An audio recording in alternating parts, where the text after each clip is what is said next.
ingin mengucapkan terima kasih kepada Bapak dan Ibu yang telah meluangkan waktunya ya. Kan siang-siang ini panas Bu ya, saya panas banget. Apalagi ini aslinya kok nggak kerasa, saya juga heran. Saya dengar ini nggak kerasa, jadi kita kepanasan. Tapi nanti mungkin karena kita akan membicarakan pembicaraan yang begitu hebat, nanti kita terbawa suasana yang terasa dingin Pak ya. Kebetulan juga pembicaranya ini mukanya menyejukkan, ya menyejukkan. Apalagi dia tensi yang menyejukkan ya. Atau mungkin tambah panas. Oke juga OKM Center juga ingin mengucapkan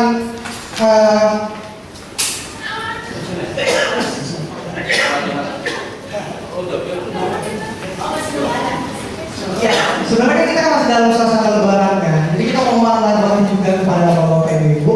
Mungkin yang kemarin nggak datang, nggak sempat datang workshop, kami juga mengucapkan mohon maaf lahir batin kepada Bapak dan Ibu. Kami juga mengharapkan kerjasamanya nanti dalam acara UKM ke depannya dan juga acara-acara UKM Center yang lain. Mungkin kita akan mempercepat waktu aja. Acara ini akan kita buka dengan kata sambutan dari Ibu Mira. Kepada Ibu Mira kami persilakan dan juga tepuk tangannya dong. Terima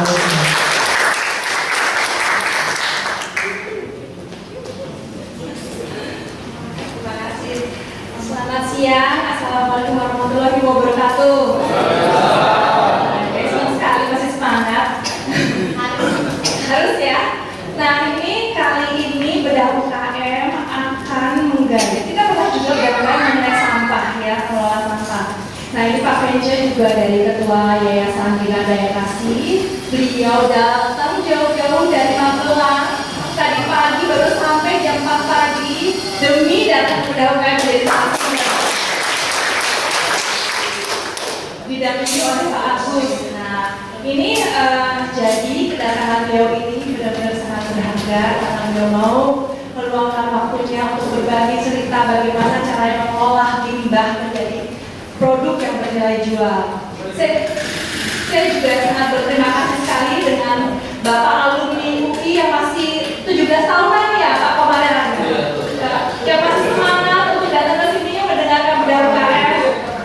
Terima kasih. Nah, untuk selanjutnya bedah UKM ini akan kami berikan kepada moderator keren kita nih, namanya Pak Guntur Saragi yang selalu ceria dalam membawa bedah UKM.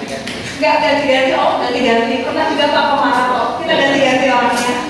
Oke, terima kasih, selamat menikmati, mudah-mudahan semoga semuanya bermanfaat dan tidak mengantuk pastinya.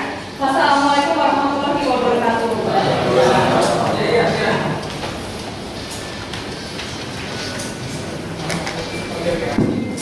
Ya, assalamualaikum warahmatullahi wabarakatuh.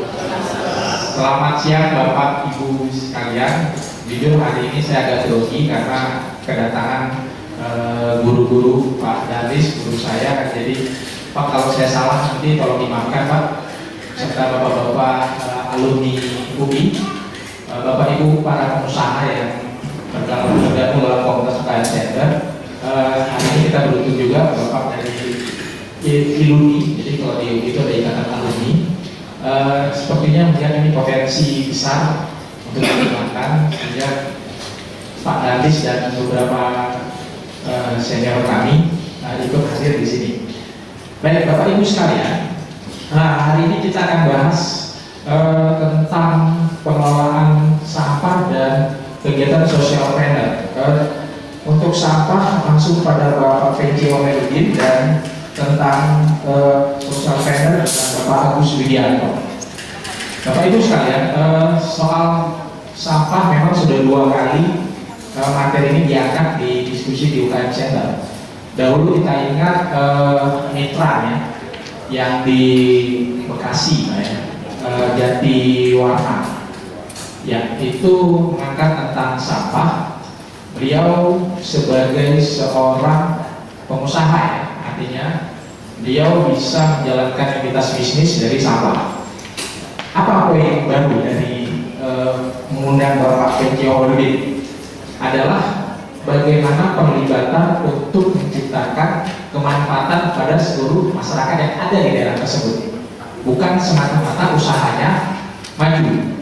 Kalau usaha maju, barangkali kita sudah dengar dari Pak Mitran kemarin, usahanya sudah sangat maju, beliau sudah bukan UKM lagi ya, sudah usaha menengah, mungkin sudah usaha besar.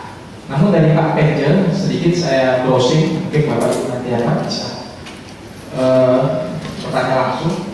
Beliau bisa menggerakkan masyarakat, bisa memberikan rahmatan lil alamin lah, jadi rahmat bagi beberapa kelompok masyarakat melalui usahanya. Karena ini level yang barangkali menginspirasi kita. Ternyata UKM itu bukan saja bermanfaat bagi pengusahanya dan bagi istri, terutama keluarga, mendatangkan kesejahteraan, mendatangkan income, dan bagi karyawan, namun juga bagi masyarakat sekitar. Inspirasi ini barangkali bisa menggerakkan kita. Sudahkah bisnis kita menjadi manfaat bagi lingkungan? Ini mau tetangga kita. Barangkali Pak Penja nanti bisa banyak bicara, dan Pak Agus tentang pengelolaan bisnis sosial yang dijalankan secara komersial. Langsung saja, tidak berpanjang lebar, saya serahkan kepada Pak Penja Omeludin. Bisa tangannya untuk Pak Penja. Nah, biasanya memang kalau bintang besar itu belakang. Jadi show-nya biar klimaks gitu kan. Jadi Pak Penja mengatakan klimaksnya Pak Penja saja. Bukan dengan apa, namun ini iramanya barangkali biar lebih seru. Langsung saja ke Pak Agus Wilianto, tolong dari Bapak Ibu sekalian, ini bukan kuliah umum seperti di FEUI. Bapak Ibu boleh langsung bertanya, boleh langsung mengajukan pertanyaan. Apa Pak ya? Nggak tahu dasar Pak. Boleh langsung mengajukan pertanyaan di tengah-tengah paparan. Sudah siap? Merangkap MC, merangkap apa? Ya, silakan Pak. Terima kasih. Selamat siang Ibu dan Bapak sekalian. Memang betul hari ini sebetulnya show utamanya itu Pak Penja. Ini Pak Penja show. Jadi saya di sini mengantarkan saja.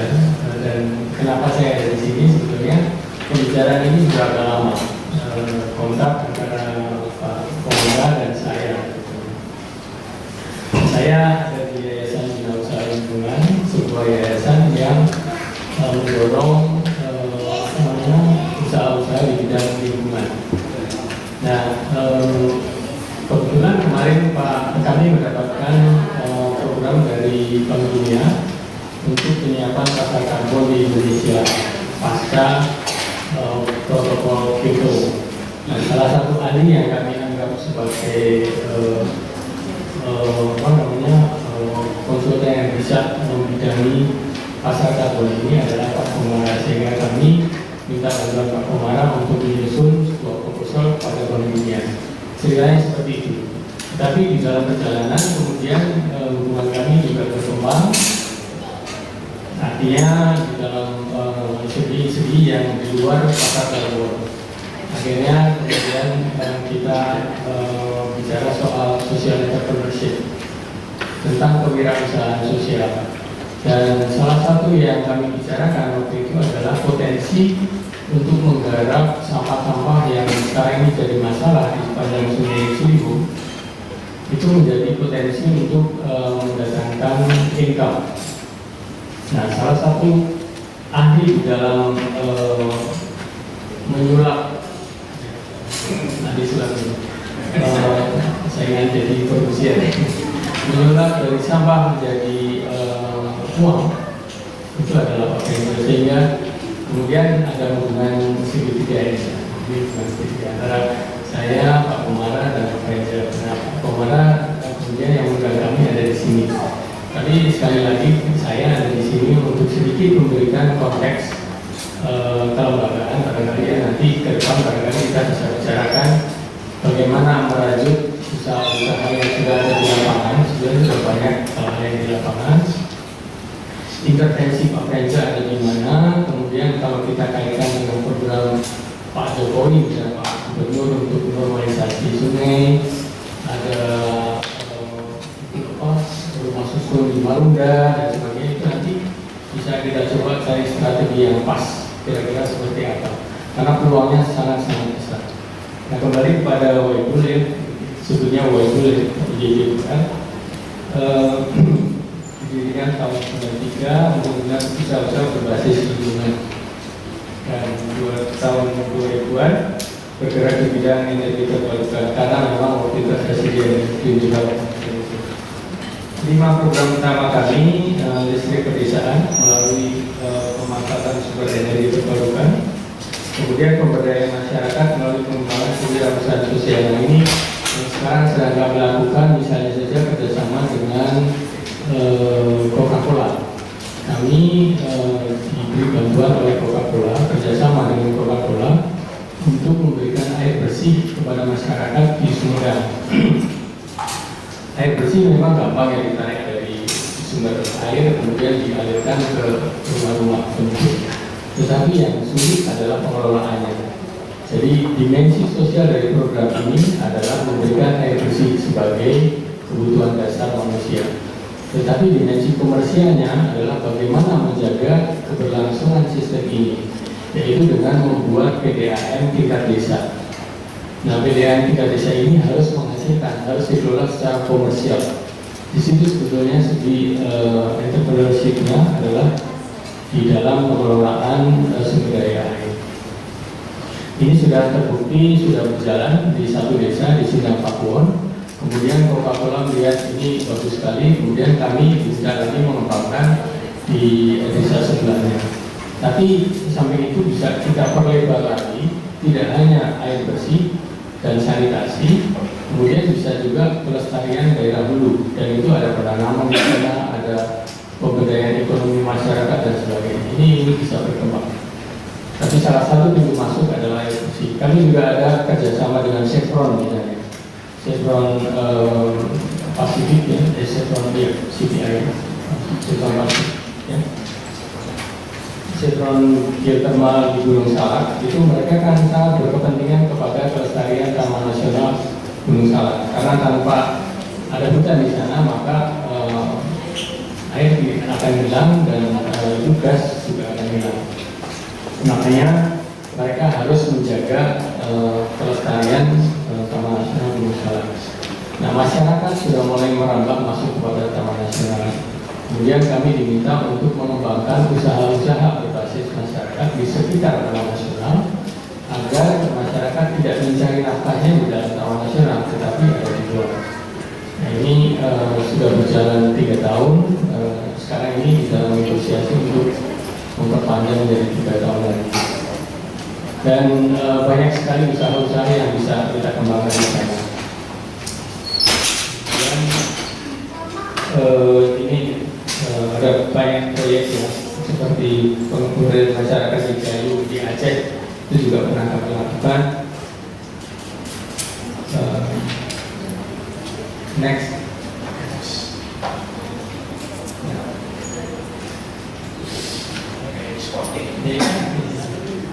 Oke, tapi intinya kewirausahaan sosial itu begini.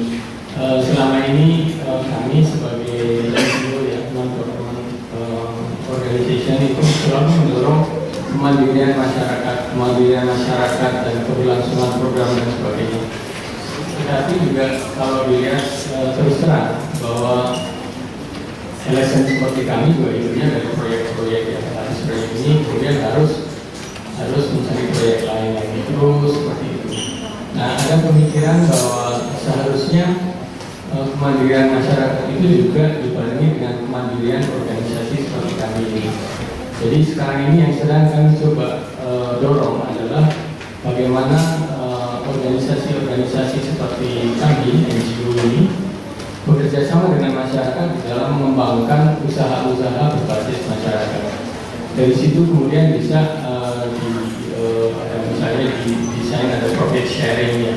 Tidak hanya NGO saja, sebetulnya usaha-usaha yang lain ya atau organisasi lain itu bisa juga bekerja sama dengan masyarakat untuk mendorong usaha mereka dan dari situ bisa kita share profitnya.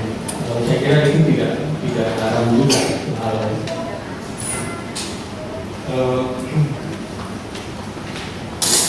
Ini lesson learned-nya bahwa kebudayaan itu biasanya kita mulai dari skala rumah tangga, memenuhi kebutuhan dasar, kemudian harus dikaitkan dengan kemampuan ekonomi masyarakat. Jadi kalau kita ngomong konservasi taman nasional, biasanya itu omong kosong kalau hanya konservasi saja. Harus melalui ekonomi, itu di mana-mana. Kalau misalnya normalisasi sungai itu harus ada dimensi ekonomi. Dan itu merupakan satu syarat yang sebuah keniscayaan. Dan secara bersama lembaga keuangan mikro juga perlu, jadi selain masyarakat juga lembaga keuangan mikro di daerah dibantu juga dan diperkuat dan capacity building di antara mereka, sehingga kerjasama antara lembaga keuangan mikro dengan masyarakat itu bisa lebih bagus. Scale up diperlukan hanya ketika kebutuhan skala rumah tangga dan kelompok sudah terpenuhi. Jadi kita fokuskan dulu pada target group yang kecil-kecil. Kalau Pak Benja nanti akan cerita tentang jasa wisma misalnya sebagai basis, itu bisa saja. Tetapi kemudian kalau perlu scale up, kita akan scale up kalau itu sudah di tingkat itu sudah tercapai dengan baik. Saya kira itu saya kira itu terima kasih sedikit pengantar dan saya kira sekarang Bapak Ibu sekalian, terima kasih Pak Agus. Boleh tepuk tangannya dong. Langsung tanya, bagaimana kita ke Pak Benja atau langsung tanya? Boleh langsung tanya ya. Tadi saya juga janji tadi.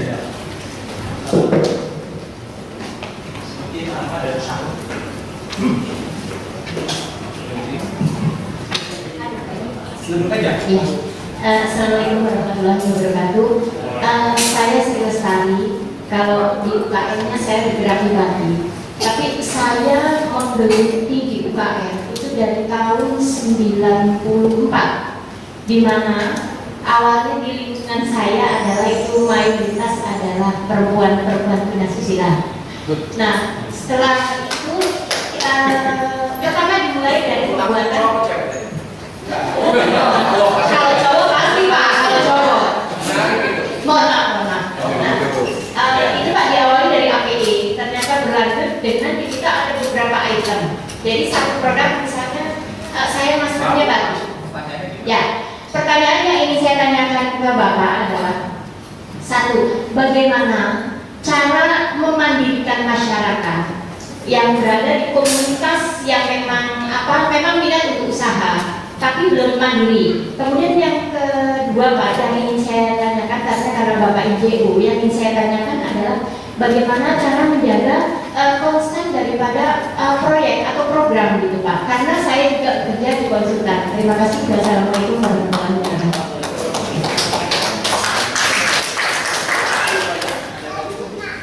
Atau ditahan setelah Pak Benja? Ya. Oke, langsung ya. Apa nanti pasti lebih banyak lagi Pak yang nanya. Jangan kakak lagi. Terima kasih Ibu Sri. UKM Batik PKS ya. Bagaimana memandirikan masyarakat yang belum mandiri. Salah satu memang tujuan dari semua kegiatan kita, kegiatan kami dan Pak Benja adalah memandirikan masyarakat. Jadi nanti akan ada kiat-kiatnya ya, terutama pengalaman orang itu banyak sekali. Jadi kalau dari kami memang salah satu yang kami rubah adalah kalau misalnya kami mendapatkan dari hibah dari donor itu kemudian biasanya dihabiskan di dalam masa proyek, sehingga proyek selesai maka kegiatan akan selesai. Tapi sekarang perubahan yang mendasar yang ingin kami lakukan adalah dana hibah sebagai donor itu kita anggap sebagai modal kerja, jadi modal usaha. Itu salah satu yang saya kira akan lebih mendorong kepada keberlanjutan dari program itu. Karena sebagai modal usaha dia akan dipelihara dengan baik, tujuan-tujuan sosialnya akan tercapai, tetapi pengelolaannya kembali harus secara komersial. Dan ya itu akan mendatangkan income tentunya. Sehingga meskipun proyek itu sudah selesai, tetapi income akan berlanjut terus. Nah, misalnya 1 miliar gitu ya dari donor. Kapan lagi sih kita dapat bantuan 1 miliar untuk sebuah usaha gitu ya? Itu 10 tahun belum tentu ada orang datang kemudian dulu itu hasilnya kemudian itu gitu. Nah ini akan kita lakukan bahwa ini akan kita anggap sebagai modal usaha bersama antara yayasan kami dengan masyarakat, sehingga akan ada kerjasama yang semakin erat. Itu salah satu yang menjaga kemandirian dan untuk berlanjutnya program. Saya kira untuk yang kedua tadi konstan dari program itu bagus mencapai itu. Ya, terima kasih Bu Sri. Mungkin biar nanti kita akumulasi pertanyaannya dengan dengarkan paparan dari Pak Pence. Ini orang Magelang, tapi logat Jawanya mungkin udah ada lagi. Ya lupa. Ya, langsung saja Pak Pence, waktu dan tempat kami persilakan. Terima kasih. Assalamualaikum warahmatullahi wabarakatuh. Salam sejahtera bagi kita semua. Nama saya mungkin jarang ya Bu ya. Di Jawa itu namanya Pence itu katanya bahasanya pager, melindungi. Yang penting jangan memakan tanaman ya. Terus yang kedua, saya dilahirkan di Cipanas, tapi besarnya di Magelang, darahnya dari Maluku Tenggara dan Magelang. Kita anggap saja Indonesia kita ya. Nanti kalau membahas itu malah yang sangat ini malah, tapi harus dikenalkan. Nah, saya menangani sampah baru sekitar 18 tahun dari ini. Jadi wajahnya ya mudah kayak sampah. Sampah itu ternyata sesuatu yang punya keramahan tersendiri terhadap siapa yang memanage dengan keikhlasan hati, ya. Karena ternyata yang diutarakan Pak Agus dengan kami bedanya di bumi dan di langit. Kalau Pak Agus tadi menanggapi tentang donor, kalau kami tentang kemandirian yang paling terkecil adalah di kelompok perempuan yang namanya Dasawisma. Di Jakarta ada nggak Dasawisma? Ada ya. Yang di Jakarta bukan 10 lagi, mungkin 20, nggak cukup, nanti ada beberapa ribu garis kan gitu. Kami sebetulnya background kami seorang pegawai negeri waktu itu. Saya dapat di NTT karena melihat kemiskinan yang luar biasa, berarti negara ini miskin kan berarti itu. Padahal di Jawa ini bangunannya sudah bertingkat-tingkat. Hati kecil bergerak, ini melakukan sesuatu. Nah, sesuatu itu yang jelas tantangannya sangat luar biasa. Dan hari ini saya memetik hasilnya. Karena yang namanya Universitas Indonesia ini siapa yang tidak kenal, ternyata saya harus berbicara di sini. Kalau tidak ada bagus, saya tidak sampai di sini. Jadi kalau ke kami jangan tanya bantuan ya, tanya bagaimana kemandiriannya, kan begitu. Karena apa? Sebetulnya di antara laki dan perempuan yang punya komitmen yang besar adalah perempuan. Tepuk tangan untuk perempuan. Karena apa? Yang namanya Dasawisma itu tidak ada lakinya, hanya saya yang sering ada di tengah-tengah perempuan. Nah, makanya nanti kalau lihat presentasi kita, korban kita banyak perempuannya daripada laki-lakinya. Makanya yang sering aktif di dalam gerakan perempuan ini, kalau ada Pak Pence, suaminya cemburu. Karena apa? Sebentar-bentar Pak Pence, artinya saya bisa diperbuat banyak perempuan, tapi dalam hal kebaikan kan gitu. Nah, mungkin saya bisa jatuh. Pak, kalau saya berdiri gimana? Supaya Bapak dari itu lihat sepatu saya masih baru. Di sini yang lihat, wah kita sudah lama kan? Ya, kami punya lembaga membahas swadaya masyarakat. Jadi basis kami siapa saja yang sudah berdaya sekecil apapun harus kita kembangkan. Dan kami punya teknologi yang selama ini teknologi ini bisa membantu baik kelompok bapak-bapak maupun ibu. Ya, kami punya alamat di Magelang di satu desa kecil. Dan wali kotanya baru kenal saya 2 tahun karena saya 18 tahun mengabdi lingkungan. Ternyata karena ada kepentingan. Sampah itu bukan miliknya persoalan Jakarta, tapi juga Magelang kita kecil jadi persoalan. Nah, saya masih bersyukur bahwa wali kota saya masih mengenal karena saya sering digondol orang kemana-mana, ke Rio. Sebentar lagi ke Sorong dan Papua. Soal apa? Ya, soal sampah kan gitu. Oke, Mas. Ya. Nah, saya carikan gambar perempuan yang menarik. Kan ini sesuatu yang tidak harus dipaksakan, tetapi harus luas. Kenapa PKK juga basisnya di sana? Karena perempuan ini luar biasa. Sudah melahirkan anak, kalau laki-lakinya kan hanya mencederai dan melahirkan. ya. Dibesarkan oleh ibu bapak ini hanya sedikit waktu mendampingi, tapi perempuan ternyata bukan multi guna ya Pak ya, multi peran kan gitu. Di situ kita akan berbicara tentang pemberdayaan perempuan utamanya karena kita ingin membangun melengkapi.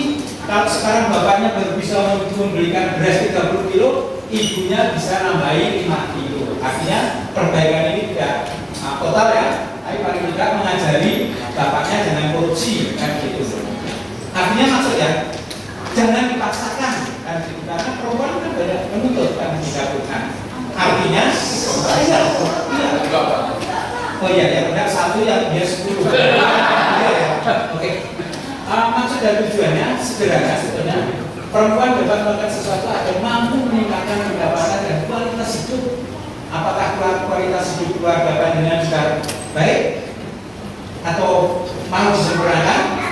Hanya dari gerakan-gerakan yang kecil saja, baik di kelompok maupun di individu. Next.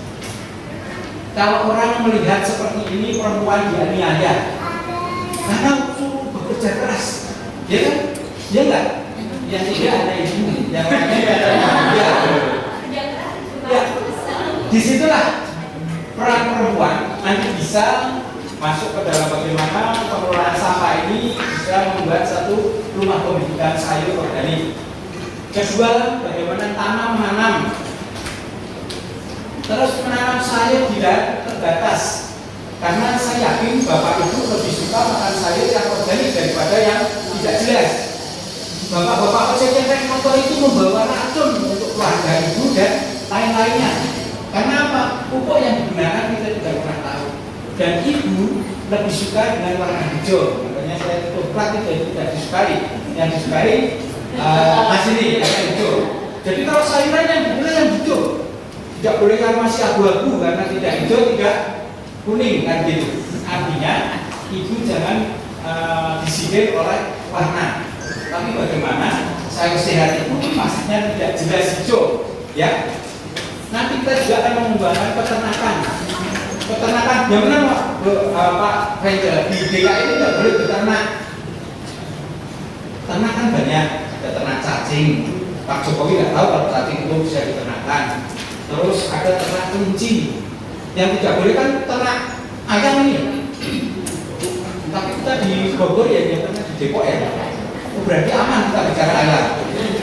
Terus ada pengolahan sampah baik organik maupun non organik. Nah, kalau pengolahan sampah ini baik di Jakarta maupun di Bogor atau di Magelang sama-sama sudah parah terjadi. Karena apa? Banyak orang dinilai-bukukan dengan munculnya supermarket dan sebagainya. Ibu disuruh untuk membawa sampahnya supermarket ditimbun di rumah kita. Tapi jangan khawatir, pas kresek nanti kita sulap jadi polybag. Jadi penanam sayur organik tidak harus dari polybag. Setuju Bu? Setuju. Nah, karena itu pasti perempuan soalnya ya. Kita kenapa memakai PKK? Kita nggak usah susah-susah. Ini organisasi perempuan ini dari Ibu Presiden sampai ke Ibu Jasa Wisma, alurnya sama. Ini sistem komando semua. Jadi kenapa kita PKK yang kita berdayakan? Karena ada segi positifnya. Yang namanya Ibu Ketua Penggerak PKK RT takut sama Bu RW. Sebaliknya Bu RW takut dengan Pak Lurah juga takut dengan Bu Camat. Bu Camat takut dengan Bupati takut dengan Pak Jokowi. Nah gitu. Sampai ke artinya kita memakai pelembagaan ini yang sudah legal ya, sudah formal. Tidak perlu membuat kelembagaan lain yang kira-kira masih perlu sosialisasi. Sosialisasi ini dananya besar, tetapi outputnya masih abu-abu, tidak jelas. Ya, di sini kenapa kita memakai strukturnya PKK Smart? Karena di sini kita akan menyulap PKK ini tidak hanya arisan saja, tapi juga menjadi satu badan social green entrepreneurship. Jadi gerakan sosialnya ada, kewirausahaannya ada, tapi lingkungannya greennya ini juga harus ada. Karena apa? Nanti bahan yang akan kita bicarakan semuanya berbasis daripada sampah, ya. Nah, di sini ada beberapa bagian. ada 3 unit. Pertama adalah ada unit pelatihan, nanti kalau ibu sudah diberi pelatihan jadi trainer. Terus ada satu sisi unit produksi. Nah, di situ ada unit produksi pengolahan sampah. Yang namanya bank sampah ini hanya orang-orang yang mampu dan sadar untuk belajar menabung. Tetapi namanya bisa Bupati belum tentu mau menabung. Karena apa? Karena sampah ini harus jadi uang hari ini. Ada yang mau mensedekahkan, yang sudah naik haji 2 kali pasti mau, ternyata belum sedekahkan sampahnya. Karena apa? Itu masih ada nilai ekonomisnya. Nah, nanti di dalam gerakan ini yang mau sedekah silakan, yang mau di bank sampah silakan, yang terakhir adalah yang disetujui ibu mungkin dibayar sampah dengan 9 bahan baku. Nah, setuju ya, ya? Kalau ibu mau bawa sampah terus ditukar bawa putih mau? Bapak nggak mau karena negara rokok adanya di situ 9 bahan rokok kita rokok tidak ada. Nah, kenapa nanti Bapak dikasih bagian untuk peternakan aja tidak sedikit ataupun pertanyaannya atau perikanan yang bermata terpal, ya? Kenapa? Nanti ada yang namanya probiotik yang untuk mempercepat pembentukan ikan, membesarkan ayam tanpa vaksin dan suntik hormon. Jadi nanti dikatakan mau ayam organik oke, semi organik oke, yang penting di situ tidak ada logam beratnya. Jadi ayam ini nanti sudah diteliti di Sukobindo bahwa tidak mengandung timbal atau logam berat ataupun merkuri sekalipun. Nah, ibu pernah mendengarkan ayam probiotik? Ada ya Bu ya? Mahal ya Bu ya? Kalau besok ibu membuatnya tidak mahal. Karena apa? Probiotiknya buat sendiri nanti. Setuju? Itu semangat sekali, saya sampai ada tembakan. Semangat. Next ya. Nah, kata smart itu apa? Nanti yang punya flash disk boleh mengcopy. Tapi paling tidak, smart itu adalah sehat. Karena apa? Menggambarkan bahwa solusi untuk membuat lingkungan yang sehat, bebas dari sampah, disitulah untungnya sehat. Karena ini Pak juga punya program tentang sanitasi. Kalau sanitasinya tidak baik, tertutup dengan sampah, akhirnya programnya perlu dievaluasi Pak. Jadi antara Pak Agus dengan kami ini kolaborasi menangkap arus bawah dan Pak Agus akhirnya yang besar di atas. Karena tadi satu mobil makan bersama ya Pak ya. Artinya perumpamaan gitu. Terus itu udah murah. Jadi mengolah sampah itu tidak perlu ilmu. Yang ditanya hanya bagaimana komitmen kita menjadikan kita punya manajemen pengolahan sampah yang baik. Dan caranya bagaimana nanti ada gerakannya. Terus A-nya agribisnis karena kita berbicara tentang ketahanan pangan keluarga. Dari apa? Semuanya dari sampah. Yang kalau makan ayam tulangnya dimakan siapa? Ada nggak? Oh aku macam gitu Pak. Ini kan berpengaruh loh Pak. Iya. So, tulangnya pasti ada dimakan. Jangan apa ya? Tulangnya nanti kita olah jadi kalsium. Caranya disampaikan di dalam bagaimana membuat pakan alternatif dengan cara silase. Ya. Jadi ayam itu tidak harus makan dari pabrik yang kaya pabriknya, tapi masyarakatnya tetap kurang. Ya. Terus yang itu rata. Sesuatu yang dilakukan secara bersama-sama itu bisa dirasakan keuntungannya oleh masyarakat. Jadi ada sel nanti. Keuntungan PKK seandainya 1 juta untuk lingkungan berapa? Untuk membantu para fakir berapa? Ini nanti dalam 1 manajemen. Karena PKK besok tidak hanya membawa uang untuk arisan, yang tidak punya uang hari itu takut PKK itu menakutkan. Kenapa? Karena waktunya mengatur saya tidak punya uang. Kita besok juga uangmu bisa diubah dari sampah yang dibawa untuk dipakaikan pada satu outlet yang namanya PKK. Kita kendali menggambarkan bahwa yang dilakukan masyarakat dapat mengendalikan sampah sekaligus kegiatan bersifat positif ya. Menakutkan.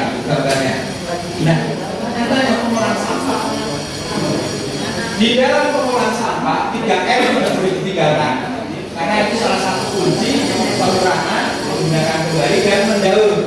Nah, disinilah nanti ibu-ibu tidak hanya memahami 3R.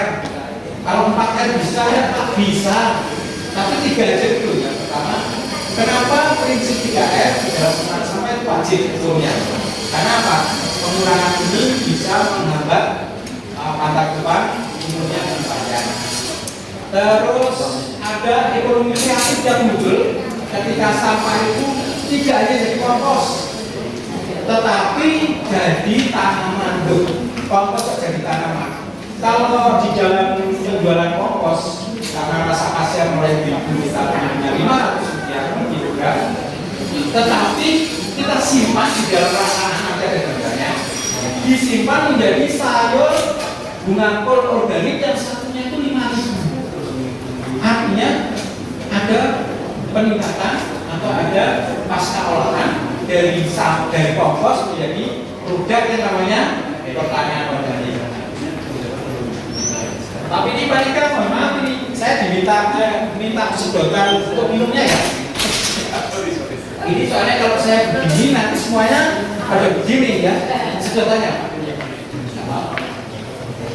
Nah, ini kalau sampah kita bicara sampah organik dan non organik, mungkin kita tidak perlu terlalu lama. Tetapi di situ ada barter sampah non organik dengan sembako tadi. Kan di dalam struktur organisasinya ada pengolahan sampahnya. Bank sampah ada di sana, sedekah sampah ada di sana, atau sedekah sampah ada lagi satu di barternya tidak ada di sana. Nah, di sinilah bedanya. Di dalam pengolahan sampah hanya pilah-pilah, tapi ada nilai ekonomis yang muncul yang membuat ibu aktivitasnya semakin tidak terkendali ya. Wah, nanti tempat tidur baru masih turun, kita tukarkan aja Pak dengan bawang putih atau bukan itu ya. Jadi yang sudah tidak terpakai itu yang kira-kira ditaruhkan. Kalau paling menghadap ke atas kena air itu malah menjadi peternakan nyamuk. Nah, itu yang dijual atau ditukarkan. Ya, next. Nah, ini salah satu kreasi daripada daur ulang kertas itu yang tidak pernah dipresentasikan di banyak masyarakat. Jadi di tempat kami ada pabrik kertas yang namanya Mendelbach. Dia punya limbah atau limbah lumpur kertasnya itu bisa dibuat kerajinan seperti ini. Ya. Yang sebelah kiri ini hasil daripada pengolahan sampah. Kalau nanti ibu akan mengenal dengan probiotik yang namanya Newsita. Itu awalnya dari pengolahan limbah 18 tahun yang lalu. Jadi saya ini dianggap orang gila sama teman-teman karena probiotik itu sudah mati, sudah tidak ada bakterinya. Tapi ternyata sampai hari ini manfaat itu sudah masuk ke ranah industri ayam sehat atau ayam tanpa obat. Nah, bagaimana nanti kita sudah langsung saja. Nah, yang di bawah ini kami menangani pengolahan sampah buah di Yogyakarta yang punya hasil perharinya komposnya itu sekitar 1 ton. Karena sampahnya kita ton sama umumnya 100 olah muncul 1 ton termasuk pupuk cair untuk buah dan sebagainya. Ya, next. Ya, pendapatannya jangan nanti aja. Karena nanti kalau pendapatan di depan yang lainnya nanti mau ada bahas. Ini pemanfaatan sampah organik ini di pertanian lahan terbatas maupun bisa untuk menanam bunga. Kalau di Magelang kan tadi tren kota 1 juta bunga. Nah, Pak Wali kotanya itu baru menuju 1 juta, baru sekitar 100-an sudah ada isu lagi tentang kampung organik. Nah, nanti ya kampung organik itu seperti apa ya. Di situ ada warung PKK Smart dan lainnya.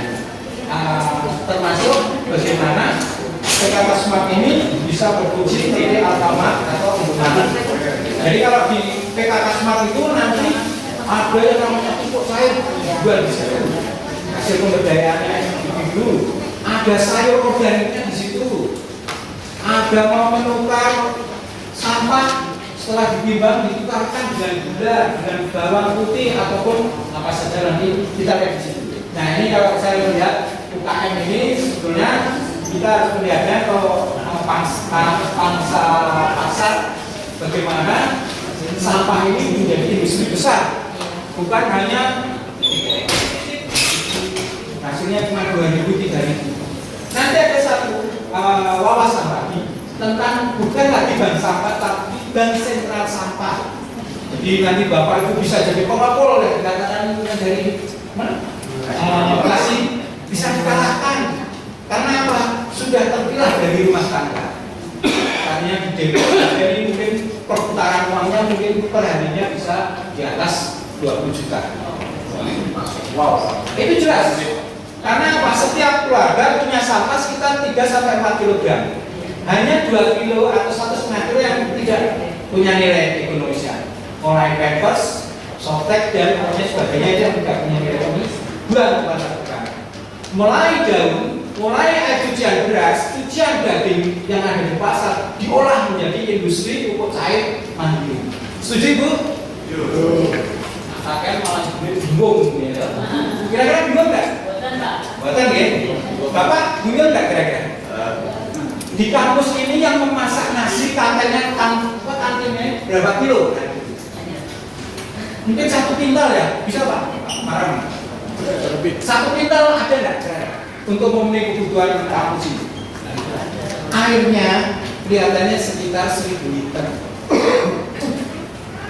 1.000 liter itu nanti setelah diaktifkan dengan probiotik yang kami temukan, itu kita jual aja nggak usah lama dengan tetangga 1.000 rupiah per liter. Udah berapa Bu? Hasilnya 1 juta. Kalau 30 jangan dikalikan, nanti malah berada di kali-kalian ya. Ini salah satu kompetisi operasi itu bagaimana yang namanya limbah cair apa saja yang bersifat organik masih menjadi menggambar menjadi satu kekuatan ekonomi di dalam pengelolaan lingkungan kampus. Ya, next. Ya orang kampung ya bisa lah sedikit-sedikit seperti itu supaya tidak jenuh. Nah, nanti Ibu akan bukan kita kenalkan, tapi kita berikan bayangan bahwa yang dibuat ini adalah rak-rakan seperti kalau di Jawa anjang-anjang, tahu apa ini namanya? Rak ya Pak ya? Para-para. Paranya lebarnya 1 meter, panjangnya 4 meter. Next. Nah, yang ngetik aja subur apalagi yang begitu. Nah ini nggak salah menakutkan namanya ini kalau ada hujan pasti kan karena guntur ya. Nah, ini salah satunya yang akan kita buat di sepanjang Sungai Ciliwung kalau disetujui. Untuk stok buang sampah ke sungai itu harus dibuatkan batas ataupun sabuk pengaman dengan pertanian organik seperti ini. Kami memberikan gagasan sebetulnya di Mas Kode, di tempatnya Mas Peci. Ini yang akan kita kembangkan. Jadi satu bisa menjadi wisata lingkungan, yang kedua bisa berkampanye makan sehat, yang tanpa obat tetapi bisa ditemukan di sepanjang Sungai Ciliwung. Jadi orang mau membuang sampah harus dari jauh karena nanti akan jadi hutan sayur yang itu tidak ada pemukiman yang akan mengotori atau mencemari lingkungan sepanjang Ciliwung. Ya, next. Nah, ini bunga kul yang kalau tidak sabar dipotong daunnya saja dimasak dengan gudeg udah jadi gudeg kendil tekakasma kan gitu. Ya lah. Ini 1 meter lebarnya, panjangnya 4 meter. Ya. Kira-kira terjadi tidak seperti ini? Jadi ya, berarti pasar itu kita olah. Ini di belakang pasar buah di Yogyakarta. Kami mendampingi 1 tahun tidak dapat apa-apa, tapi dapatnya adalah ilmu. Yang dipresentasikan ini adalah karya, bukan milik orang lain, tapi ini yang kami. Ya nggak apa-apa, biar jangan ngantuk. Next. Di sini aja buku yang bagus yang di sana. Ya kan? Ini bunga kol organik tanpa pestisida, tanpa bahan-bahan yang berbahaya. Kira-kira di Bogor bisa enggak ya? Sangat bisa. Kecil ini. Yang penting udah ditanam terus tinggal pergi ya Bu ya. Karena nanti kan kering laju. Terus aku nggak akan 2 kali melakukan hal seperti ini. Itu akan menjadi kebutuhan yang berbeda. Karena apa? Saat ini bisa terwujud. Ya. Nanti itu tidak hanya dijual bisa dibikin keripik bunga kol organik. Media mana? PKK Smart Dawis mana? Dan ini bisa dibuat massal. Jadi orang kaya harus mensubsidi kegiatan rakyat dan akhirnya tidak banyak orang bilang beras raskin itu menjadi pilihan terakhir. Itu parameternya. Kalau orang sudah menolak beras yang beruduk itu, yang katanya beras miskin, itu berarti berhasil satu daerah mengentaskan. Nah, ini adalah sesuatu yang dari sampah semua. Nanti kita juga berpotensi untuk membuat. Kalau yang skala rumah tangga bagaimana Pak Fajel? Jangan ditanyakan nanti di baliknya itu. Kelihatan lama-lama. Nah, ini sawi jesin organik. Jangan pilih yang hijau. Tapi yang tidak jelas begini ini justru yang aman dari pestisida, dari pupuk yang berbahaya. Nah, 1 meter isinya berapa Pak Fajel? Next. Jangan sampai terpesona di sini. Kita harus melihat dan melakukan. Kalau hanya heran nanti akhirnya ya pinternya karena heran enggak melakukan. Nah itu berbahaya. Wah saya juga udah pernah lihat di televisi ya, tapi nggak pernah masuk. Duit saya lakukan akan menjadi duit kan gitu. Duit jadinya duit kan? Betul nggak? Lakukan berarti jadinya uang. Nah, ini adalah salah satu biaya produksi yang dikeluarkan. Ya. 1 rak ini bisa muncul yang namanya 240 batang. Kalau sawi jesin itu kan 1 batang tuh. Itu kalau dijahit, kalau tidak salah, 1 ikat itu harganya sekitar 10.000. Betul? Murah atau mahal? Nah, yang sehat itu jangan orang kaya, orang tidak mampu juga harus sehat. Jadi kita hargai 3.000 aja. Setuju Bu? Jadi tetangga kita sehat. Jadi kalau tetangganya mau berubah dari pinjam kita, itu tidak dipinjami karena apa? Masyarakatnya tidak mampu mengelola lingkungan. Terus jadi orang kaya, walaupun ukurannya tidak sama. Kalau orang miskin itu yang namanya bisa tidur minyak, itu berarti parameternya kebutuhannya sudah terpenuhi. Tetapi kalau malu masih itu tidur untuk besok pagi berarti kita belum cukup karena kita harus memenuhi kebutuhan. Nah, ini salah satu analisa gambaran. Sebentar ya. Maaf ya dulu Pak, saya tak minum.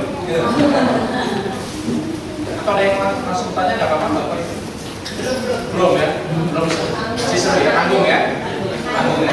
Jangan heran, katanya orang Jawa, "Nduk, kowe ojo gumunan, jangan sering heran."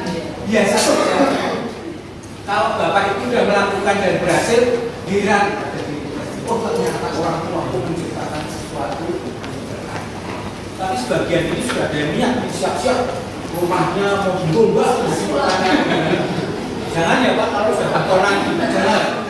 Biayanya lebih mahal untuk mengembalikan itu. Ya. Tetapi paling tidak ada keinginan sampah yang tiap hari kita punya, kita olah, kita perlakukan sebagai sahabat supaya memberi sesuatu untuk kita. Kalau tas kresek bagaimana Pak? Nanti kita sulap jadi polybag, nanti ada filmnya. Jadi kami sudah memberi inspirasi ke korban Yerusalem di gereja bahwa maaf, soalnya kalau pakai mic ini banyak keplesetnya, makanya kepleset nggak pakai mic kan nggak kelihatan. Nah, ini salah satunya ini. Jadi kita mempunyai keuntungan sekitar 129.600 rupiah Bapak Ibu jangan menganggap ini hanya uang kecil. Aku dikasih suamiku aja, lebih dari itu hanya untuk 1 hari. Itu tidak boleh begitu ya. Karena apa? Yang membutuhkan ini sangat luar biasa banyaknya. Jangan patahkan semangat para masyarakat yang ingin melakukan berjuang untuk hidup. Nah, 129.600 ini 1 bulan. Ini hanya 1 rak. Kalau punya 10 rak berapa itu jadinya? Jadi 1.290.000. Iya. Karena itu tidak pernah diajari memegang kalkulator, tapi langsung tak gitu. Itu kan sebenarnya kali-kalian. Iya, kalau panci juga berapa kali. Nah, kalau tambah-tambah nggak mau, karena lunas kan gitu. Ya, betul nggak? Saya mau, tapi kalau mampu bagi-bagi untuk kalian. Nah, oke, next. Nah, kalau yang Bunadul ini 1 rak sekitar 226.000 dengan harga kampung. Maksudnya yang sehat, masyarakat biasa juga bisa sehat. Kalau orang kaya ini sangat murah sekali, ya. Karena nanti ibu akan kita ajak PKK Smart itu punya outlet menjual segala macam yang berkaitan dengan ekonomi kreatif dan yang ramah lingkungan. Salah satunya ini. 10% diambil itu untuk mengembalikan modalnya, ya. Ini sudahnya. Ya. Boleh banyak juga, tidak apa-apa, saya dibayar di sini. Itu modal dan perawatan berapa dulu ya? Ya. Bu, ini pertanyaan yang berat, nanti nggak lainnya malah tidur ya. Nanti ya di belakang aja ya. Oke, next. Ini tomat sekarang. Maaf ya, nanti kita jawab. Jadi 1 meter persegi itu kalau di sini ada eternit, kita bisa lihat ke atas. Lihat di bawah aja. Ini lebarnya kan 50 ya. Berarti 1 meter persegi itu 4 keramik gold, dilihat bawah. Kita memakai polybag yang lebarnya 20 cm. Ya, berarti 5 tambah 5 lagi, tambah 5. Berarti ada 25 polybag dengan hasil tomat ini per polybag setengah kilogram. Kita anggap itu setengah kilogram. Setengah kilogram 1 kilo. Berarti 1 meter persegi menghasilkan 10 kg. Dengan harga tomat organik ini kita beli dengan harga 8.000 saja. Kalau di Giant di daerah yang itu kita 15.000 ke atas. Ibu bisa mendapatkan selama 50 hari per polybag per 1 meter persegi ini sekitar 10.000 dikali 8, berarti 80.000. 1 meter persegi. Kalau ibu punya 100 meter persegi jangan dikalikan, tidak usah. Karena munculnya angka ini menjadikan kita lupa bahwa kita belum melakukan apa-apa kan gitu. Kita buktikan nanti. Pak Wende itu jargonnya katanya orang Jawa, bisa hujan tidak bisa menjalankan. Ini nak diterjemahkan melakukan gitu. Karena ini Indonesia ada jawabannya kita sini. Oke, next. Oh, terima kasih. Matur thank you kan gitu. Pak, ini kan masih ada berapa film yang bisa dilihat sebagai inspirasi aja lah. Ini bukan memamerkan tapi supaya ibu bisa melihat bahwa tanah kita di luar rumah bisa kita kelola dengan baik. Karena apa? Di situ sampah yang kita akan kita manfaatkan dalam film tersebut. Oh iya, sambil nunggu tanya jawab Bu Ati, ya gimana Bu Ati? Memikir teknologi itu, cuma kan kerjanya itu langsung apa itu aqua hasilnya kurang bagus Pak. Oh yang mana Bu? Maaf belum bertanya seorang. Saya pernah menemukan usaha di yang namanya kalau dekat itu ada tray. Itu saya tanamin dari bekas botol aqua itu saya jajar ke atas. Cuma hasilnya tidak maksimal. Daunnya kita biasa tanamin selada waktu itu. Iya. Bu Ati, ya ini namanya medianya sedikit, sama juga ibu menabung. Nabungnya setiap hari 25 rupiah, mau minta 1.000 kan gitu. Ya kan? Sama. Jadi media itu harus sesuai dengan kebutuhan daripada tanaman itu. berpengaruh. Ibu kan belum memakai pupuk dari olahan sampah kan? Saya bikin pupuknya dari kulit pisang, saya campur dengan kulit nanas dan fermentasi 2 minggu. Saya biasanya dipakai pupuk. Oh ya. Jadi ibu ini mencoba berinovasi dari mengembangkan bakteri yang ada dari nanas dan kulit pisang. Kulit pisang atau pisangnya? Kulit pisang, Pak. Oh, kalau isinya pisangnya nanti ibu udah rugi lagi jauh dari itu. Nah, begini Bu, karena yang namanya pupuk ini kan harus ada nutrisi pemenuhan kebutuhan yang ada di daun dan baik itu untuk akar maupun pembentukan daun. Nah, yang diceritakan ibu itu mungkin pupuknya belum jadi. Nah, sekarang kita nonton dulu itu aja. Ini tomat dengan sistem polybag oleh kelompok-kelompok ibu-ibu di Magelang. Ini kalau ada pelatihan, besok tanggal 8-nya ada pelatihan. Satu pohon polybag ini sama tomatnya itu harganya 10.000 Ibu. Jadi kasnya kelompok ibu-ibu itu tinggi sekali. Nah, ini saya kelihatannya tanamannya tidak ikhlas dilihat, jadi kuliah semua. Bu, ini pengalaman orang kita dan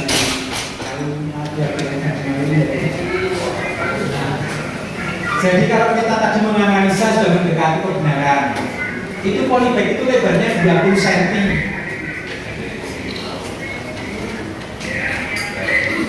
Kita mencoba tanaman gunung, kita sulap di kota. Strawberry itu satu polybag itu hanya 7.500. Jadi media terus tanam. Kenapa kita akan berkembang menjadi industri massal? Karena kebutuhan sayur itu adalah wajib utama. Orang yang tidak mampu membeli kalau ada sayur pasti tidak cukup. Nah, ini kita lakukan ketika ada workshop. Tanaman ini habis semua dibawa orang, dijual, dan mereka akan datang lagi ketika ini sudah mulai habis. Padahal kami menganjurkan untuk membuat pupuk dan pengelolaan ini secara mandiri. Saya ada tamu dari Riau Kepulauan melihat seledri seperti ini langsung terbayang. Di Batam itu satu batang ini 1.000 Pak. Mahalnya bukan main. Nah akhirnya kita mengembangkan di Riau Kepulauan, ada dekat kami. Gimana Pak? Iya Pak. Pak ini apa Anda? Yang depan dulu ya Pak ya. Assalamualaikum Pak Presiden. Saya tuh buta dengan tanaman. Tolong probiotik itu formula apa ya? Nah, probiotik ini adalah salah satu pupuk, bisa dikatakan pupuk, bisa dikatakan apa ya? Untuk memacu pertumbuhan baik itu di ternak maupun di perikanan juga bisa. Jadi sifatnya itu adalah itu unik organisme. Jadi mikroorganisme yang ada di dalam komponen ataupun hasil temuan yang kami lakukan selama ini. Jadi nanti Bapak bisa melihat di internet banyak bahannya apa saja. Tapi yang kami temukan sudah diuji laboratorium dan juga kemarin masuk di prosedur forum tahunan di LIPI. Nah ternyata ada juga di sini temuan saya. Karena apa? Ini hanya dari sampah. Jadi sekian yang ada di dalamnya. Nah, ini salah satu contoh ayam yang hanya diberi probiotik dan makanannya masih dari pabrik. Ya, ini seperti ini. Ini hasil analisanya di sini ada. Boleh nanti dilihat bahwa Sukovindo yang mengeluarkan, dan saya tidak punya kenalan orang Sukovindo bahwa ini ayam ini bebas dari logam berat, baik timbal maupun merkuri dan sebagainya. Nanti bisa dilihat. Nah, ini yang nanti akan kita kembangkan di kelompok ibu-ibu yang punya modal 20-an. Peliharaannya tidak usah banyak-banyak, 100 ekor saja. Nanti kalau sudah berhasil, ini dijual di PKK Smart. Di PKK-nya itu tambah untung besar. Tidak hanya sampai menjual dagingnya diolah menjadi nugget, galanting ataupun bakso seperti yang teman-teman di Magelang membuat. Artinya ekonomi kreatif dari sampah itu luar biasa, ya. Nah, ini adalah pendampingan kami di Jogja. Ini berkaitan dengan ketahanan pangan. Kita bicaranya sampah tapi untuk ketahanan pangan keluarga. Ini dari air cuci yang beras. Dan tadi saya katakan kalau di UI-nya berapa ribu liter sehari, kita bisa yang bisa kita bagikan ke masyarakat. Bahwa di dalam pengembangan ataupun pengolahan lingkungan ini harus benar-benar bisa bermanfaat untuk orang lain. Jadi kadang kami ceritanya tak vulgar, tapi ini yang kami lakukan dan ini bisa diadopsi atau dikembangkan ke lain tempat. Ya, iya Pak. Maaf Pak, tapi ada. Terima kasih Pak atas kesempatannya. Pertama-tama kami mengapresiasi masyarakat kita bangsa bisa mengembangkan dan menuntaskan kemiskinan. Sebetulnya kami mau cerita tentang kebakaran kami. Jadi kami bekerja di bank sudah 25 tahun mengembangkan UKM. Secara teknis kami kerjasama dengan universitas terkait. Tapi kenapa selalu gagal? Ternyata ada satu hal yang dilupakan tadi pertanyaan ibu yang ada di situ. Bagaimana sih mengembangkan dia mempunyai mindset, mempunyai tata nilai bahwa apa yang dikerjakan itu akan mengangkat derajat mereka dalam kehidupan. Kalau saya lihat tadi ada gambar merpati sama di belakang ada kata kasih, itu saya yakin orang-orang yang seperti Bapak itu tidak bekerja atas dasar ini. Sekarang yang langka itu atas dasar ini Pak. Ini yang langka, tidak ada sekolah. Dan itulah yang sering kita gagal. Kita sudah menginformasikan, seperti misalnya barangkali belum banyak yang tahu, kulit mete itu nilainya lebih tinggi secara komersial dibandingkan mete-nya. Mete hanya berhenti sampai di coklat, tapi kulit mete itu sampai menjadi minyak emas untuk roket, yang mana itu adalah merupakan paten yang mahal di dunia. Sampai sekarang banyak yang nggak sadar. Sementara India di daerah miskin seperti itu dicoba tanam mete, mereka terangkat. Dan yang sekarang di Indonesia dicoba di Wonogiri Pak. Wonogiri itu mete-nya kelas 1 Pak, tahu? Itu di Jepang. Nah, sekarang pertanyaan saya, bagaimana sih menggerakkan mereka itu sehingga mereka sadar adanya tata nilai sama mindset bahwa apa yang dilakukan seperti yang tadi Bapak gambarkan itu mempunyai nilai harga diri mereka akan meningkat. Terima kasih Pak. Terima kasih Pak. Ini pertanyaan yang harus ditangkap dengan hati, ya. Segala sesuatu tentang pengabdian, tentang apapun temuan, kalau ini akan diberikan kepada masyarakat, ini yang muncul adalah ketika masyarakat putus asa harus berbuat apa dengan keterbatasan kemampuan ekonomi dan pendidikan. Ya kita lihatkan apa saja yang mereka lakukan dan bisa dilakukan pada banyak orang. Jadi di dalam kami mendampingi probiotik teman kamu, kami dampingkan ke ibu-ibu. Ibu-ibu bisa mengembangkan probiotik ini dengan perjanjian-perjanjian yang, karena nanti hati saya hilang karena ini sudah ada dari Ristek kami mendapatkan baik merek dagang maupun patennya tahun ini. Kalau paten tahun ini juara. Nah, kenapa kami berikan kepada masyarakat? Karena itu tadi Pak, pertanyaannya saya kembalikan ke Bapak lagi. Karena hati inilah segala sesuatunya akan berjalan. Jadi ibu, maaf, memberi motivasi, lakukanlah yang terkecil. Saya 18 tahun dilirik pemerintah baru 2 tahun ini Pak. Jadi 18 tahun ini, 16 tahunnya seperti orang sudah menginjak bumi. Karena kita tidak jelas kami itu siapa atau apa. Nah, ketika kami bisa mendatangkan staf atau asdep dari Kementerian Lingkungan Hidup, ternyata ONC ini didengar di kementerian. Dan sekarang terbukti bahwa Adipura di Magelang ini akan melangkah maju ke Adipura Kencana hanya karena soal sampah dan temuan yang sederhana ini. Akhirnya kalau ibu-ibu pastinya perbaikan ekonomi yang diutamakan. Bagaimana mengurangi biaya hidup apalagi di Jakarta. sayur itu mahal, apapun bahayanya tetap mahal. Nah, kami membuat pendampingan ini skalanya di desa wisma.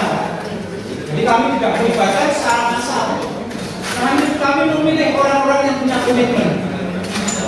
Kami memilih orang-orang yang punya harga diri untuk mengangkat perempuan. Nah, ini isunya perempuan, Pak. Kenapa? Karena perempuan ini ternyata memegang komitmennya lebih kuat daripada laki-laki. Betul, Ibu? Betul ya? Ini contoh-contoh. Ya. Apa untuk melibatkan pemerintah? Karena pengalaman saya waktu itu tambah, ya, kita sudah membina dengan baik secara teknis kerjasama dengan IBB. Tapi ternyata setelah mau panen, tahu-tahu ada panah racun masuk di tanah. Kita sudah pilih orang. Jadi dari situ ada satu pelajaran yang mahal tanpa melibatkan aparat. Semuanya sia-sia. Jadi kita itu selalu berurusan dengan masyarakat. Itu selalu kalau aparat tidak dilibatkan sia-sia. Tapi kalau sudah kena aparat, kelembagaan masyarakat sendiri yang kita percaya untuk bisa jalan nggak kuat, sama saja hasilnya. Makanya sampai sekarang tuh yang namanya koperasi, bang itu sangat stabil melihatnya. Karena koperasi tubuhnya, tapi nyawanya dalam perorangan. Itu yang sering terjadi. Mudah-mudahan Bapak berhasil. Terima kasih Pak. Terima kasih Pak. Coba saya merespon sedikit. Memang tidak hanya ditambah Pak. Nanti kalau sudah menyangkut seperti cabai, kalau harga boom seperti itu Pak, itu bisa saja pidana. Karena apa? Ternyata di situ banyak pencuri atau perampok yang merampok bukan cabainya, tapi pohonnya diambil semua. Itu salah satunya Pak. Saya setuju bahwa aparat harus dilibatkan dalam hal ini. Kalau untuk mengawasi desa wisma tidak perlu aparat Pak. Ya, yang ngawasi dari ibu ketua penggerak PKK-nya. Kan tadi ada sistem komando itu Pak. Itu perintah langsung dan ini tanpa diawasi program ini tetap akan berjalan karena ini kebutuhan mereka untuk menambah pendapatan warga. Jadi mungkin agak beda ya Pak, karena kalau yang tambah itu kan ratusan juta itu. Yang kami setuju harus ada pelibatan aparat, karena apapun itu nilai investasi itu kan jaminan gagal dan berhasilnya kan ada di tangan masyarakat. Saya setuju Pak kalau pelibatan aparat. Tetapi kalau di dalam program ini program yang jadi persoalan tanpa modal, karena modalnya hanya sampah Pak, yang jadi persoalan kan gitu. Ya. Yang ini memberikan inspirasi bahwa usaha ini bisa saja tidak hanya jatuh di sampah Pak. Muncul ekonomi baru. Tomat tidak usah dijual tomat, diolah pasca olahan. Jadi seperti jenang tomat. Kan berarti nilai ekonomisnya naik dari 10.000 menjadi 50.000. Bisa terjadi Pak. Makanya ekonomi kreatif ini harus dibangun pada perempuan-perempuan yang punya keterampilan. Jadi ini adalah contoh kecil Pak. Tapi mungkin Bapak bisa mengambil sesuatu dari apa yang kita kembangkan ini. Jadi kita fokusnya di kelompok kecil Pak, tetapi massal. Artinya kalau tadi dikhawatirkan perorangan ini tidak bisa karena ini manajemen bersama Pak. Jadi mulai alur keuangan, PKK itu ada beberapa ratus ribu itu mereka harus mengontrol semua. Karena nanti pintu masuk uangnya transaksi itu di PKK semata. Itu outlet seperti Alfamart, seperti Indomaret. Tapi ini judulnya PKK Smart. Ada kompos, ada pupuk cair, ada tomat, ada hasil olahan seperti itu Pak. Semua di dalam gerak PKK. Jadi maaf nanti yang punya Indomaret atau Alfamart kurang omsetnya, jangan kaget karena PKK Smart akan mengambil alih kebutuhan itu. Gula kita harus cari yang modern-modern. Antar jemput nanti di PKK Smart dikasih sepeda motor untuk ngurusi 1 tahun. Itu Pak, yang namanya strategi uang jangan keluar, tapi cukup diputar di kampung kita sendiri. Mungkin ada lagi? Ya, semangat ya. Masih kuat. Nah, Assalamualaikum warahmatullahi wabarakatuh. Alhamdulillah saya diberikan kesempatan untuk bertanya. Begini ya Pak, jadi dari awal sampai tadi akhir dari Bapak. Dan insya Allah gitu ya, ini sudah kami laksanakan di Desa Cilegon Timur. Kami kebetulan satu komplek adalah satu RW, di mana kami berada di bantaran Sungai Ciliwung ya. Jadi komplek kami dikelilingi oleh Sungai Ciliwung, hanya ada satu akses jalan. Jadi muternya ya kalau kembali lagi balik sampainya ke Satu lagi gitu Pak. Nah di sini yang seperti tadi Bapak paparkan sudah kami laksanakan. Jadi kalau Bapak ya sudah 18 tahun ya, kami baru 1 tahun Pak. Kami baru 1 tahun Bapak merasa berdiri.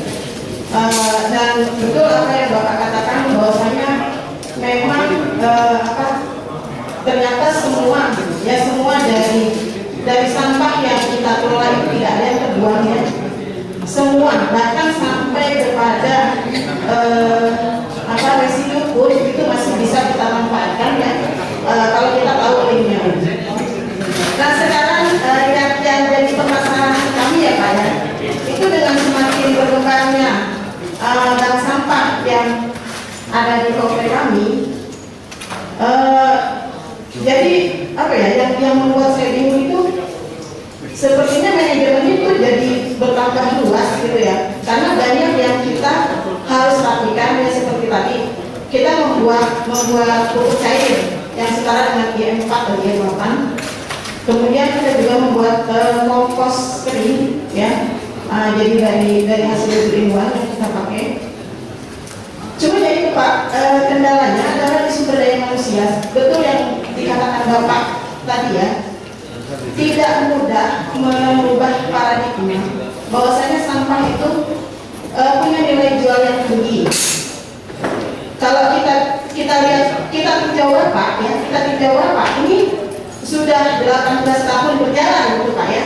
Tapi yang ingin saya tanyakan itu bagaimana dengan merubah paradigma, karena tidak sedikit sandungan yang mungkin bahkan kalau tidak kita bersabar Pak, saya mau tutup aja lubang sampah gitu ya. Tapi saya berpikir panjang bahwasanya saya harus berbuat gitu, sehingga untuk bisa menanggulangi sampah yang tadinya tidak punya nilai di mata masyarakat itu menjadi satu nilai yang memang sebetulnya punya nilai tinggi. Dan itu memang artinya sampah itu bukan ciptaan Tuhan gitu ya. Tuhan itu tidak perlu menciptakan sesuatu yang tidak bermanfaat bagi manusia.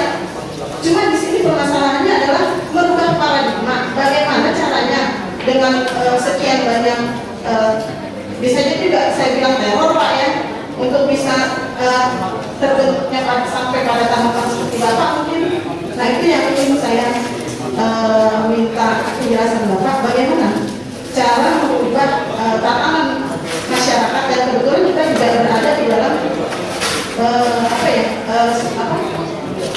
lingkungan sosial, lingkungan masyarakatan dan perorangan itu. Ya. Terima kasih Bu.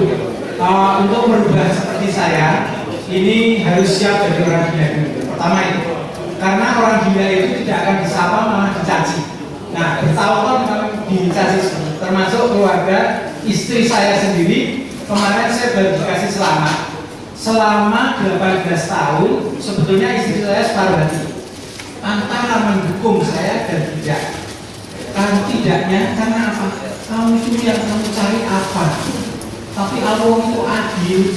Ketika kita sudah sampai pada waktunya bermanfaat, luar biasa. Istri saya mengucapkan selamat. Hanya diakui di tingkat wali kota. Pak, selamat ya Pak, kamu berhasil. Itu pengakuan seorang perempuan, dan itu saya hormati karena selama ini kami memberikan nafkah dari hasil kerja keras kami mengolah sampah. Anak saya, itu contoh Ibu, anak saya kalau ditanya bapakmu pekerjaannya apa, banyak yang bilang mengumpulkan sampah. Tetapi 2011 ternyata banyak orang tua saya termasuk salah satu inovator nasional di Indonesia. Ini pengakuan dari negara, dan ini bukan main-main. Nah, ketika kita mendapatkan gelar inovator, baru mereka sadar, oh ternyata bukan orang gila, orang aneh katanya. Ini bukan sembarangan pengakuan ini, dan kami melakukan ini tidak ada yang namanya putus asa, maju terus, tanpa mundur, karena dasarnya juga. Nah, itu kalau kan terdidik. Saya bukan pamer, tapi salah satu motivasi itu. Ibu sudah enak yang sekarang difasilitasi mesin potong, komposter dan sebagainya. Kami harus membuat sendiri. Kami membuat mesin itu selama 4 tahun. Diajak kerjasama dengan Kabupaten Bangli, malah mesinnya tertinggal di sana karena ada pengkhianatan bikin kami. Itu yang mahal. Sampai gubernur berdampak karena saya pinjam ban. Karena ini pupuk ini bisa produksi sekian ton satu bulan. Ternyata meleset. Sama juga dengan bandeng dan apalagi tadi Pak? Ya, bandeng lagi. Aktif akhirnya kan. Kami ingin memberikan motivasi ke ibu juga bahwa yang namanya sampah itu sekarang sudah masuk di prosedur ini prosedur DIP. Hanya sebuah sampah. Dan kami sekarang semakin bangga ketika kami diminta oleh Kementerian Lingkungan Hidup diakui konsep kami tentang kampung organik ini. Kampung organik ini akan menjadi tren dan bank sampah itu ada di dalamnya, di bawahnya dari kegiatan kampung organik. Ya, Ibu jangan berkecil hati, nanti saya kasih nomor HP-nya bagaimana caranya memotivasi banyak orang. Kami bukan pesulap, tapi apa yang kami lakukan bisa menyulap ibu yang tadinya patah semangat. Kita juga dipakai oleh Bank Dunia dan Rekompak di sana. Ya karena sampah. Dunia Tetap yang ada di Jogja itu ternyata rumahnya udah bagus, tetapi daya belinya masyarakat tidak ada. Terus bagaimana? Ya ayo ngolah sampah plastik itu kita ubah menjadi polybag seperti ini untuk menanam sayuran, untuk menanam banyak tentang jahe, tentang kuning dan sebagainya. Ini bank sampah yang ada di sini bisa dikatakan tidak begitu mendominasi karena di sini banyak barter sampah yang dilakukan dengan 9 bahan pokok. Nah, pencatatannya pun yang mau dimasukkan bank sampah dimasukkan untuk bank sampah. Yang ada sedekah sampah silakan. Yang untuk barter untuk kebutuhan 9 bahan pokok untuk ibu juga dilakukan. Jadi ini tidak ada yang paling tepat yang mana. Ini harus dilakukan bersama-sama dengan berbagai metode. Nah, ibu senang bawa sampah dapat bawa putih. Bapak senang ya? Senang lagi Pak. Tapi istri saya sudah paham kalau saya ini di tengah-tengah perempuan biasanya. Kan itu. Nah, ini salah satu memberi motivasi bank sampah itu atau penggunaan sampah pada daftar 9 bahan pokok. Bapak Ibu yang ingin bekerja sama dengan kami akan memberikan lisensi. Jadi pupuk cair ini bisa ada di tempat Ibu dengan perjanjian-perjanjian yang ringan sekali. Tidak boleh dikembangbiakkan dalam jumlah-jumlah yang sudah kami tentukan. Setengah liter dijual kalau di Jawa, di Magelang itu dengan harga 2.000. Modal usahanya 30.000, nanti kalau berhasil habis jadi 120.000. Berapa persen itu keuntungannya? Itu hanya untuk perempuan dan laki-laki. Artinya ibu yang menjual, bapak yang mengembangkan ternak. Bu, dulu, tapi nanti potong loh Pak, kalau ayam harus tegas itu. Kamar oke, tapi hubungan tidak oke, harus tepat. Nah, yang sebelumnya bisa. Nah, mungkin ini perlu diteliti dan dilakukan supaya benar tidak yang dikatakan Pak Kenji. Nah, ternyata sekarang banyak tempat mengembangkan model-model usaha ekonomi kreatif ini dari sampah. Jadi mudah-mudahan ini adalah sebesit atau setitik daripada inovasi yang kita lakukan. Mungkin ada yang mau bertanya, untuk ada kesempatan berapa lagi? Perempuan ternyata 8 tahun lagi atau bulannya sekali. Terima kasih Pak. Assalamualaikum warahmatullahi wabarakatuh. Waalaikumsalam. Menarik sekali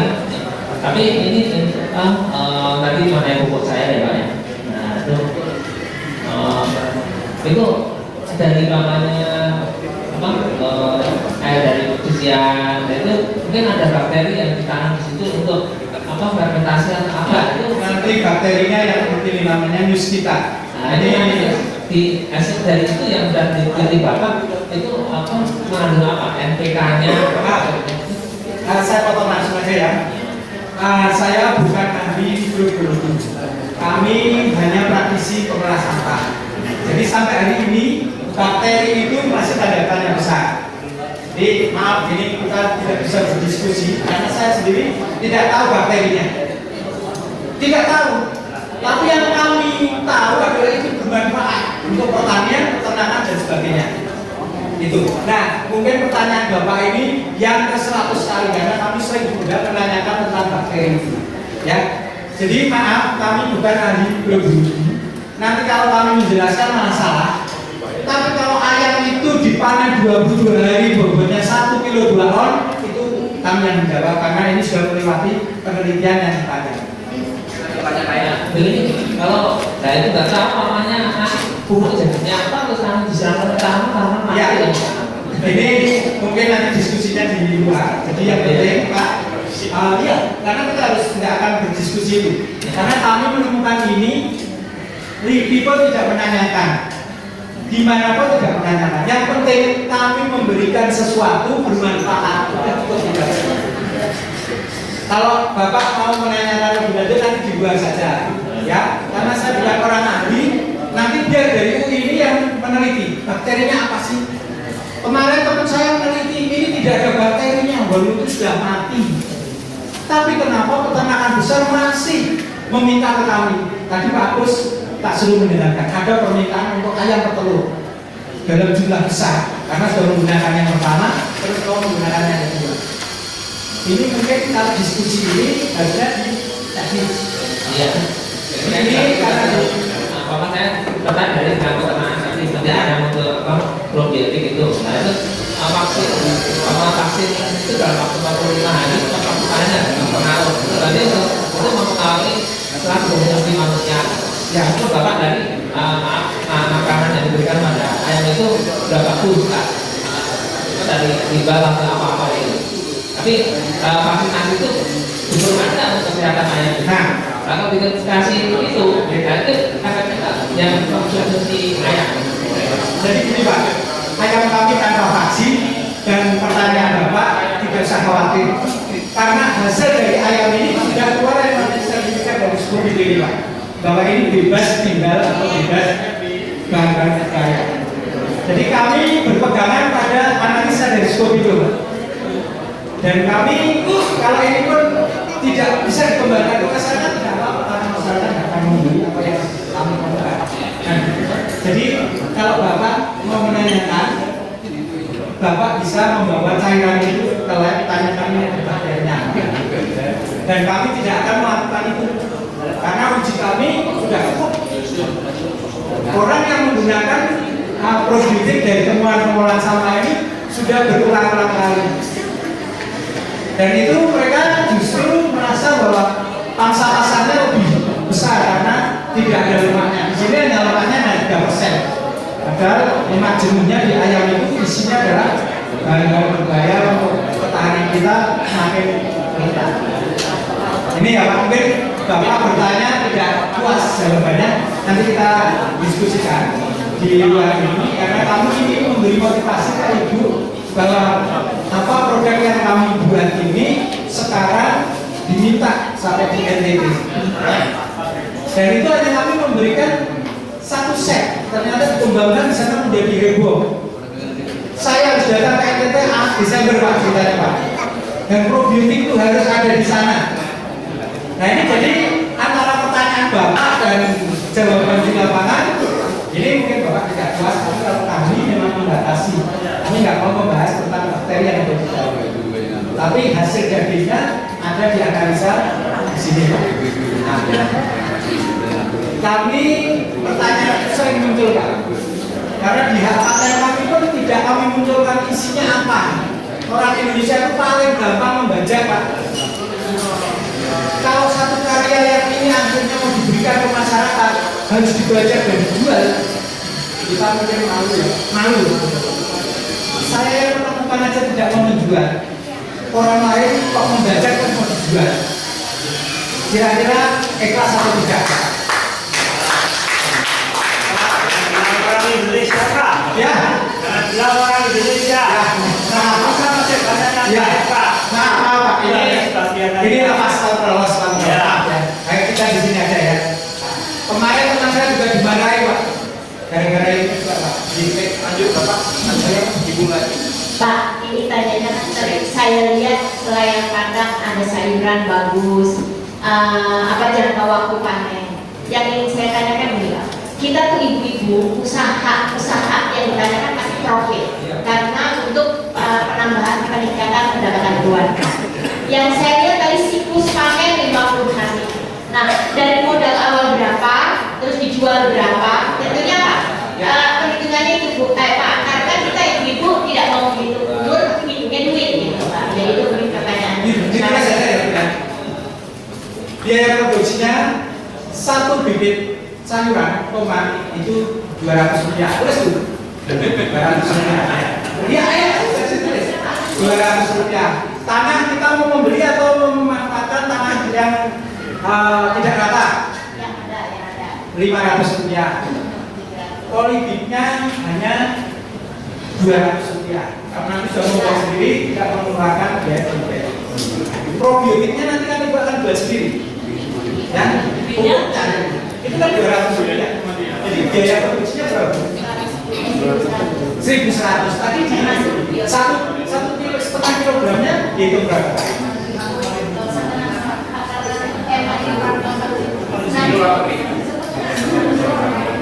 8.000 dikurangi 1.000, sisa 7.000 ya Bu ya. Setengah kilo 8.000 harga pasar, tapi ada di daerah Magelang.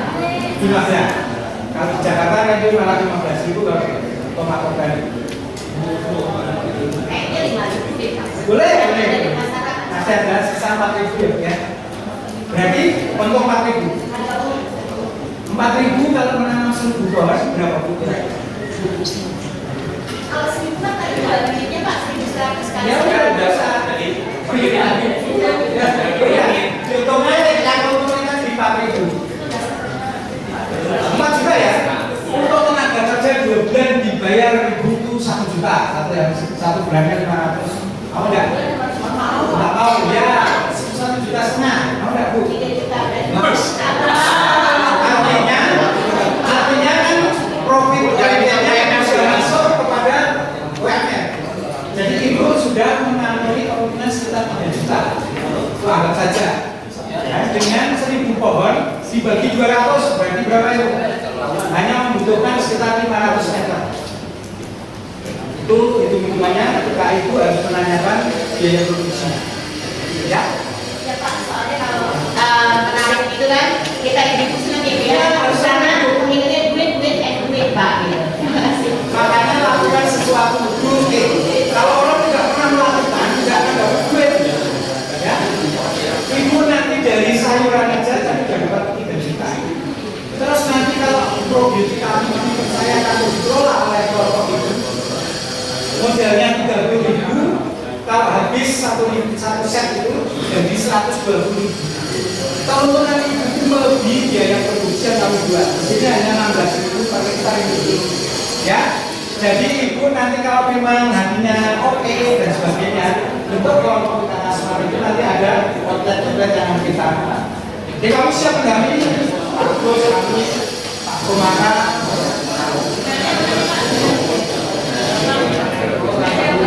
Oh ini ya. Saya orang Jadu jadi tidak pernah pasang web. Email aja kalau tidak ditelepon tidak akan saya buka. Karena saya kan terjebak di dunia maya itu, jadi nanti yang mimpi. Saya lakukan di lahan kami dampingi. Jadi itu jangan khawatir atau kecewa kalau saya tidak punya web atau ya. Nomor HP-nya di kata dulu. 085 63 372 067. Nomor saya hanya itu.